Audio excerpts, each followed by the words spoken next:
হাইকোর্টে আবারও স্বস্তি রেখা পাত্রের। 1 জুনের অভিযোগের ভিত্তিতে কড়া পদক্ষেপ নয়, এই নির্দেশ কলকাতা হাইকোর্টের। রেখা পাত্রের আবারও স্বস্তি। 1 জুনের অভিযোগের ভিত্তিতে কোনো কড়া পদক্ষেপ নয়, নির্দেশ কলকাতা হাইকোর্টের। আবারও স্বস্তি আদালতে।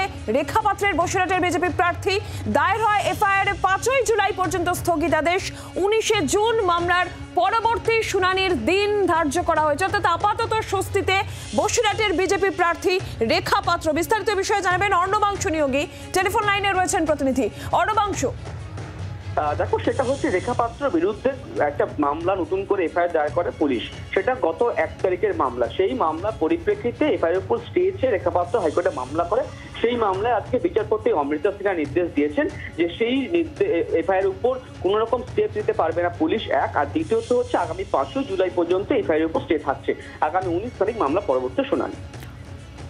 সঙ্গে থাকো অর্ণবাংশু। অর্থাৎ আপাতত স্বস্তিতে রেখা পাত্র বলা যায়। 1 জুনের অভিযোগের ভিত্তিতে কড়া পদক্ষেপ নয়, এই নির্দেশ কলকাতা হাইকোর্টে। দায়ের হয় এফআইআর। 5ই জুলাই পর্যন্ত স্থগিতাদেশ।